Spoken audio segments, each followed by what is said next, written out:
سحری کھا کر سونے کا نقصان۔ جو لوگ سحری کھا کر سو جاتے ہیں ان کے ساتھ کیا ہوتا ہے خود ہی دیکھ لیں۔ سحری اگر نہ کی تو روزہ رکھا جا سکتا ہے یا نہیں؟ بسم اللہ الرحمن الرحیم۔ السلام علیکم۔ حضرت عائشہ رضی اللہ تعالیٰ عنہا سے مشہور روایت ہے، پھر جب مؤذن فجر کی اذان دے کر خاموش ہو جاتا ہے اور فجر طلوع ہو جاتی ہے یعنی صبح کی روشنی پھیلنے لگتی ہے تو آپ صلی اللہ علیہ وآلہ وسلم کھڑے ہو جاتے اور 2 رکعتیں ہلکی یعنی فجر کی سنتیں پڑھتے اور اس کے بعد اپنی داہنی کروٹ پر لیٹ جاتے تھے، یہاں تک کہ مؤذن اقامت کہنے کی اجازت حاصل کرنے کے لیے آپ صلی اللہ علیہ وآلہ وسلم کے پاس آتا تو آپ صلی اللہ علیہ وآلہ وسلم نماز کے لیے تشریف لے جاتے۔ حضرت عثمان رضی اللہ تعالیٰ عنہ سے مروی ہے، آپ صلی اللہ علیہ وآلہ وسلم نے فرمایا، صبح کی نماز کے بعد سورج نکلنے تک ذکر خدا میں لگے رہنا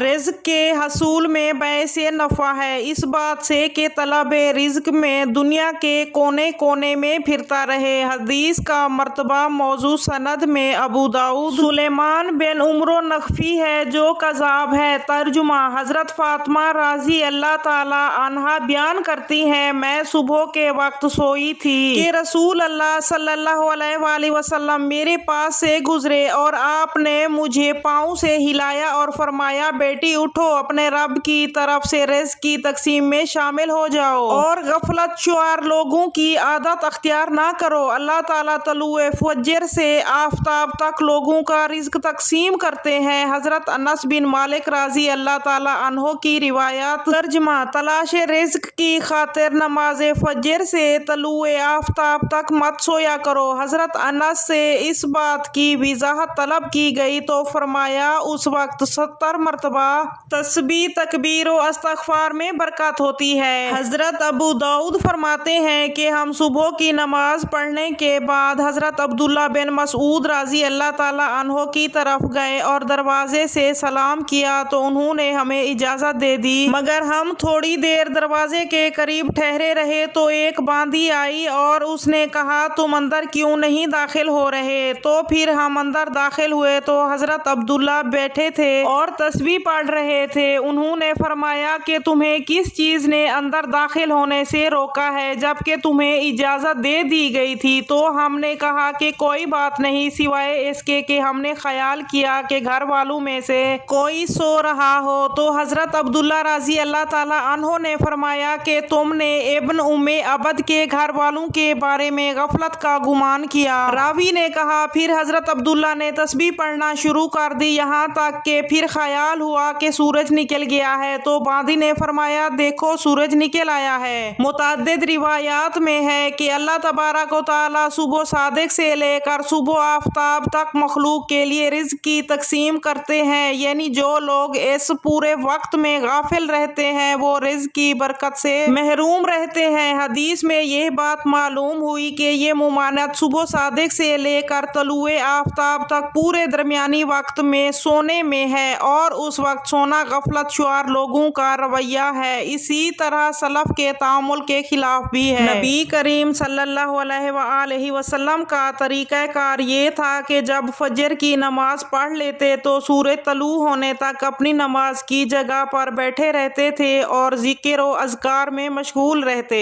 اس وقت ذکر خدا میں لگے رہنا رزق کے حصول میں زیادہ باعث نفع ہے۔ آج ہمارے معاشرے میں یہ ٹرینڈ بنا ہوا ہے کہ نوجوان رات کے 2 بجے 3 بجے موبائل، فیس بک، واٹس ایپ ان سب پر لگے رہتے ہیں، پھر ان سے صبح کی نماز بھی قضا ہو جاتی ہے اور دوپہر کے 12 بجے یا 1 بجے تک وہ آرام فرما رہے ہوتے ہیں اور گھر میں ایسا کوئی بھی انسان نہیں ہوتا جو انہیں ایسا کرنے سے باز رکھے۔ آج ہم آپ کو بتائیں گے کہ حضرت علی رضی اللہ تعالیٰ عنہ نے ایسے نوجوان کے بارے میں کیا فرمایا ہے اور کیا کچھ ان کی قسمت میں لکھ دیا جاتا ہے جو ایسے حالات کی لپیٹ میں آ چکے ہیں۔ حضرت عبداللہ ابن عباس رضی اللہ تعالیٰ عنہ سے مروی ہے کہ جو بھی انسان صبح سویرے پڑا رہتا ہے تو اس عمل کو اسلام نے سخت ناپسندیدہ قرار دیا ہے۔ دوپہر کے علاوہ کسی بھی وقت میں مت سویا کرو، جسے کہلولا کہتے ہیں، وہ دوپہر کے اوقات میں ہی ادا کیا جاتا ہے اور یہ عمل ہمارے نبی حضرت محمد صلی اللہ علیہ وآلہ وسلم بھی کیا کرتے تھے۔ کہلولہ وہ نہیں جس میں انسان دوپہر میں پیٹ بھر کر کھانا کھا کر سو جاتا ہے۔ کہلولہ سے مراد وہ عمل ہے جس میں آپ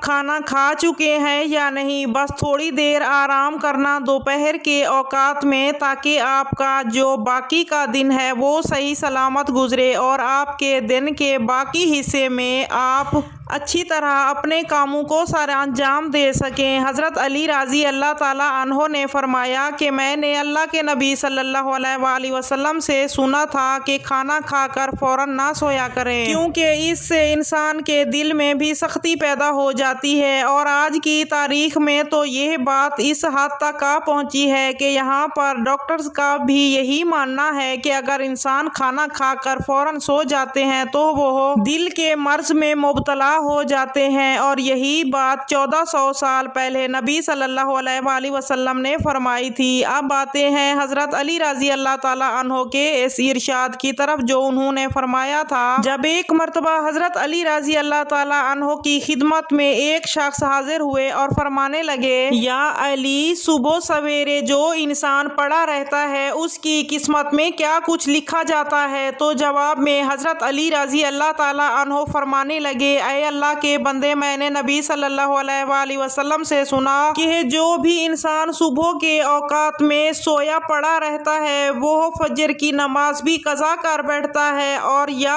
پھر فجر کی نماز ادا کر کے سو جاتا ہے تو جب فرشتے آسمانوں سے ان کے مقدر کا رزق لے کر زمین کی طرف آتے ہیں اور وہ رزق انسانوں میں بانٹنے لگ جاتے ہیں تو وہ انسان سوئے ہوئے ہوتے ہیں، اسی وجہ سے وہ فرشتے وہ رزق واپس لے کر آسمانوں کی طرف لوٹ جاتے ہیں، اور جب وہ نیند سے فارغ ہو کر اٹھتا ہے، بیدار ہوتا ہے، تب ایسے لوگ رزق کی تنگی کی شکایت کرتے پھرتے ہیں۔ آپ نے دیکھا ہوگا کہ جب اکثر لوگ رزق کی تنگی کی شکایات کرتے ہیں، آپ ذرا ان سے پوچھ کر دیکھیں، یہ صرف آزمانے کے لیے ان سے پوچھیں تو صحیح۔ جب آپ ان سے پوچھیں گے کہ صبح کتنے بجے اٹھتے ہیں تو وہ آپ کو جواب میں لازماً یہی کہیں گے کہ ہماری تو صبح سویرے آنکھ ہی نہیں کھلتی، ہم صبح اٹھتے ہی نہیں، اٹھنا بہت مشکل ہوتا ہے ہمارے لیے، لہٰذا یہی وجہ ہے جس کی وجہ سے رزق ان پر تنگ کر دیا جاتا ہے، اور پھر وہ تنگی اور بے روزگاری کی شکایت کرتے پھرتے ہیں۔ تو آپ سے گزارش ہے کہ آپ سویرے اٹھا کریں، آپ فجر کی نماز ادا کریں اور کوشش کریں کہ مرد حضرات جماعت کے ساتھ نماز ادا کریں، پھر قرآن پاک کی تلاوت کریں، اس کے بعد آپ اپنے دن کی شروعات کریں۔ اب آپ دیکھیں گے کہ کیسا آپ کا دن گزرتا ہے، آپ کے دن میں برکت ہوتی ہے، اور جو لوگ 12 بجے یا 1 بجے اٹھتے ہیں ان کے حالات کچھ یوں ہوتے ہیں کہ ان کے دن کے کچھ کام بھی نہیں سمجھ میں آتے، اور وہ یہ جان نہیں پاتے کہ آج کا دن حالانکہ گزرا کیسے ہے، بلکہ انہیں کوئی کام بھی سمجھ میں نہیں آتا۔ وہ کام کرنا شروع کر دیتے ہیں اور پھر پلک جھپکتے ہی شام اور مغرب کی اذان ہونے لگتی ہے۔ اور جو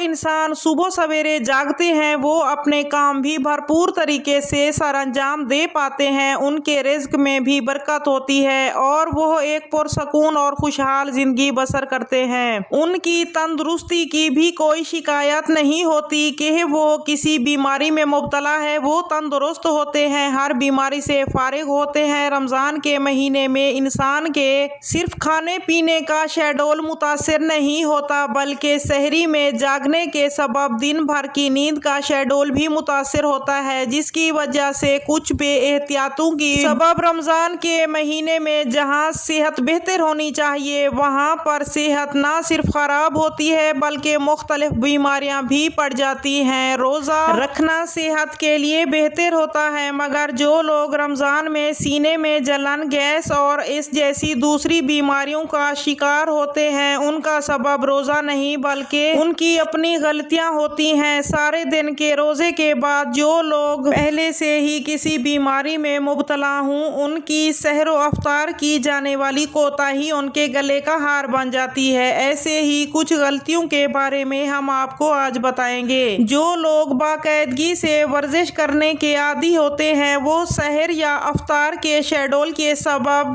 پریشان ہو جاتے ہیں۔ ایسے لوگ اکثر سحری یا افطاری کے بعد ورزش ورزش کرتے ہیں جو کہ ایک بہت بڑی غلطی ہے، یا افطاری کے بعد ورزش کرتے ہیں جو کہ ایک بہت بڑی غلطی ہے۔ اس سے ایک جانب تو بدہضمی کا خطرہ ہوتا ہے اور دوسرا اس کی وجہ سے ہڈیوں اور پٹھوں میں درد بڑھ جاتا ہے۔ لہٰذا ورزش کرنا ضروری بھی ہو تو اس کے لیے سب سے بہترین وقت سحری سے پہلے کا ہوتا ہے، کیونکہ اس وقت میں انسان کا معدہ خالی ہوتا ہے اور صحت کے لیے بہتر ہوتا ہے۔ کچھ لوگ رات میں دیر سے کھانا کھا کر سو جاتے ہیں اور نیند کی وجہ سے سحری نہیں کرتے۔ سحری چھوڑنے کی وجہ سے روزے کا دورانیہ بڑھ جاتا ہے جو کہ جسم کی اندرونی کمزوری میں بہت زیادہ اضافہ کر دیتے ہیں، جس وجہ سے نہ صرف چہرے کی چمک دمک ماند پڑ جاتی ہے بلکہ قوت مدافعت میں بھی کمی واقع ہو جاتی ہے۔ اس وجہ سے بہتر یہی ہوتا ہے کہ سحری کے وقت بھلے ایک گلاس پانی اور ایک کھجور ہی کیوں نہ کھا لی جائے مگر لازمی طور پر سحری کی جائے۔ افطار کے بعد پیٹ میں جب دن بھر کے بعد غذا جاتی ہے تو انسان سستی کا شکار ہو جاتا ہے۔ اکثر لوگ افطار کے بھاری بھرکم کھانے کے بعد سونے لیٹ جاتے ہیں اور ایسی ہی غلطی لوگ سحری کے وقت بھی کرتے ہیں اور کھاتے ہی سو جاتے ہیں، جس کی وجہ سے رمضان کے بعد ایسے لوگ موٹاپے کا شکار ہو جاتے ہیں یا پھر ان کے خون میں کولیسٹرول لیول بڑھ جاتا ہے جو کہ بیماری کا سبب بن سکتا ہے۔ اللہ پاک ہمیں دین کی سمجھ نصیب فرمائے، آمین۔